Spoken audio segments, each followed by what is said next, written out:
CM జగన్పై ఈ నెల 13న విజయవాడలో మేము సిద్ధం కార్యక్రమంలో ఉండగా రాయితో దాడి జరిగిన విషయం తెలిసిందే.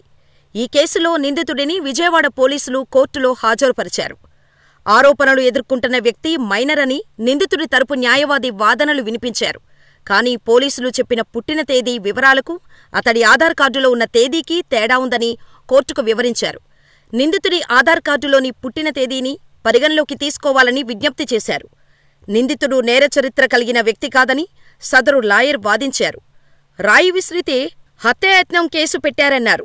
పోలీసులు ఐపీసీ 307 సెక్షన్తో హత్యాయత్నం కేసు నమోదు చేశారని, 307 సెక్షన్ ఈ కేసుకు వర్తించదని వివరించారు.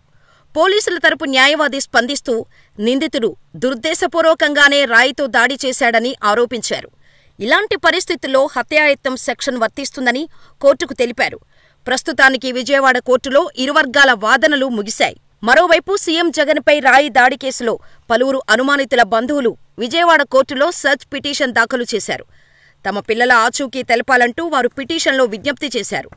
అజిత్ సింగ్ నగర్ పోలీస్ స్టేషన్లో తమ పిల్లలను ముంచినట్టు తెలుస్తోందని వారు కోర్టు దృష్టికి తీసుకెళ్లారు. ఈ పిటిషన్ను విచారించిన న్యాయస్థానం సర్చ్ వారెంట్ జారీ చేసింది. సర్చ్ వారెంట్ మేరకు అడ్వకేట్ కమిషనర్ నగరంలోని అజిత్ సింగ్ నగర్ పోలీస్ స్టేషన్కు వెళ్లనున్నారు. పోలీస్ స్టేషన్లో అనుమానితులు ఉన్నారో లేదో పరిశీలించనున్నారు. అయితే జగన్పై దాడి కుట్రలో భాగంగానే జరిగిందని, దీని వెనుక టీడీపీ ఉందని వైసీపీ నేతలు ఆరోపిస్తున్నారు. పోలీసులు సైతం ఈ కుట్రకు సూత్రధారి టీడీపీ అని చెబుతున్నారు. సీఎం జగన్ని హత్య చేసే ఉద్దేశంతోనే పదునైన కాంక్రీట్ కంకరరాయితో కొట్టినట్టు పోలీసులు తెలిపారు. దాడి చేసింది సతీష్ అయినా ప్రోత్సహించింది, డబ్బు ఆశ చూపింది మాత్రం టీడీపీ బీసీ సెల్ కార్యదర్శిగా ఉన్న దుర్గారావు అని తెలుస్తోంది. డబ్బు ఆశ చూపి సతీష్ చేత దుర్గారావు ఈ దాడి చేయించాడు. దాడి చేసిన తర్వాత డబ్బు కోసం సతీష్ ఏటు దుర్గారావుకు కాల్ కూడా చేశాడు. అయితే సతీష్ ఫోన్ చేసినప్పుడు దుర్గారావు మొదట లిఫ్ట్ చేసి ఆ తర్వాత ఫోన్ స్విచ్ ఆఫ్ చేశాడు. సతీష్కు క్రైమ్ హిస్టరీ ఉన్నట్టు పోలీసులు తెలిపారు.